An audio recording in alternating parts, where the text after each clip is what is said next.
Hello everyone, and welcome to today's program. Radar is known as one of the 50 types of military technologies that changed the course of warfare. It not only helps detect and precisely locate targets but also serves as the foundation for developing many other types of guided weapons. In the past, you had to see the target to shoot it, but now, even when the eye can't see, bombs and missiles can still hit their intended targets, and with far greater destructive power.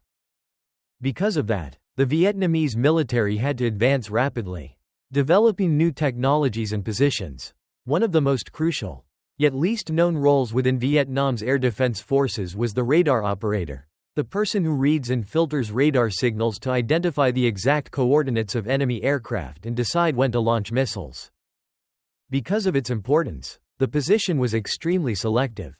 Operators had to have sharp hearing, keen eyesight, and precise hand control. One mistake meant immediate disqualification. There was no second chance. Replacing a radar operator was a major event requiring approval from the regimental commander, or even the division commander. At that time, the U.S. military used radar jamming to disrupt communication between Vietnam's missile systems and their control stations, causing severe difficulties for the Vietnamese forces. Operators could still locate enemy aircraft, but communication between missiles and control centers was blocked. The U.S. military had discovered the communication frequency and jammed it, preventing the missiles from following commands. However, jamming a single frequency turned out to be a double-edged sword that helped the Vietnamese shoot down American planes. The Vietnamese military simply changed the communication frequency between the missile and the control center, because the U.S. military only jammed one fixed frequency. Other frequencies remained completely clear. The basic physics behind changing frequency comes from a simple high school formula. F equals 1, 2, pi, L, C. F equals 2 pi, L C. 1. Dot. By adjusting the value of C, the frequency automatically changes. On paper, this seemed easy, but in reality, there was a huge obstacle. Vietnam had to get approval from the Soviet Union, the country that supplied its missiles. Moreover, the exact frequency settings were known only to the chief engineer of the missile manufacturing company, not to the operators in the field. At that time, the Soviets didn't allow Vietnam to open the missile's control unit to change frequencies, fearing it could reveal national secrets. This put Vietnam in a very difficult situation. Without the frequency change, the missiles couldn't be used effectively. Thousands of missiles were sitting in stockpiles, and if they couldn't be adjusted, they were nothing more than piles of scrap metal. Without functioning missiles, Vietnam would have been defenseless against continued American bombing. Fortunately, the Soviet ambassador to Vietnam made a bold decision. He authorized Vietnam to open the missile's control unit and modify the communication frequency. He argued, the Americans already know how to jam it, so what's the point of keeping it secret now? Go ahead and open it, I'll take full responsibility. That decision made it possible for Vietnam to adjust the frequencies and successfully shoot down B-52 bombers. At that time, the U.S. military was furious because the Vietnamese military had mastered the SAM-2 missile system so effectively. The U.S. tried every method possible to disable Vietnam's air defense network. They noticed Israel's success using low-flying, high-speed aircraft to evade SAM-2 missiles and decided to apply the same tactic in Vietnam, introducing the swing-wing F-111 fighter bomber.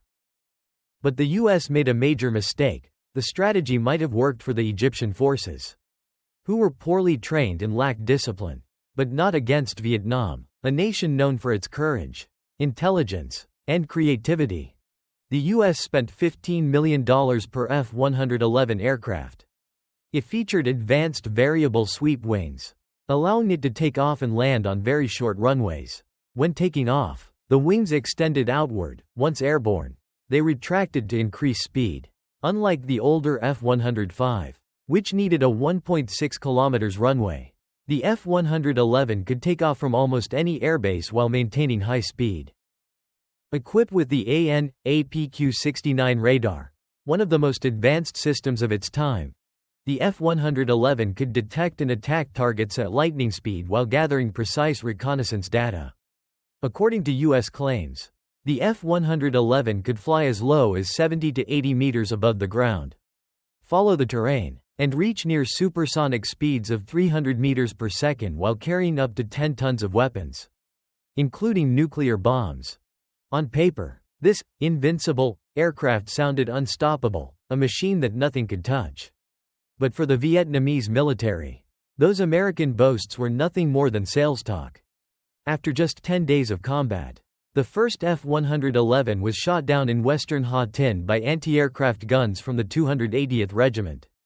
The U.S. military, embarrassed, claimed it was an accident. 2 days later, a second F-111 was shot down in Ha Tinh by Missile Regiment 64. A third followed in late April 1968, again explained away as technical failure. Despite each plane costing $15 million, the U.S. kept losing them in Vietnam, either to accidents or malfunctions. Eventually, they had to withdraw the aircraft for repairs and didn't bring them back until 1972, 4 years later. When the F-111s returned, the U.S. military was confident, but by then, the Vietnamese military had plenty of experience countering low-altitude, high-speed attacks. Around 200 defense sites manned by local militias were positioned around Hanoi. The F-111s usually flew at night alongside B-52s to avoid detection. But the Vietnamese adapted by setting up observation posts far from the city to track flight paths and relay information back to local defense units. Once they knew the flight direction and number of aircraft, local anti-aircraft units were ready. The guns were aimed in advance, waiting for the order to fire. When the planes appeared, anti-aircraft guns fired not only to destroy targets but also to light up the sky for militia forces with machine guns. Each gunner followed the tracer fire of the one before, since the F-111s flew just 100 meters above the ground. Firing thousands of rounds meant at least one would hit, and even a single bullet striking the right spot could bring down the aircraft. Using this strategy, the Vietnamese military shot down a total of 48 F-111s, over 10% of the entire fleet, an astonishing number for aircraft that cost $15 million each at the time. Meanwhile, the U.S. military kept boasting at home that their planes were unbeatable, fast, powerful, and loaded with bombs. Yet in Vietnam, even ordinary villagers with rifles managed to shoot some of them down. This left the international press and the American public stunned. They couldn't believe rifles could bring down jet fighters. The truth only became clear when a captured U.S. Air Force major confessed.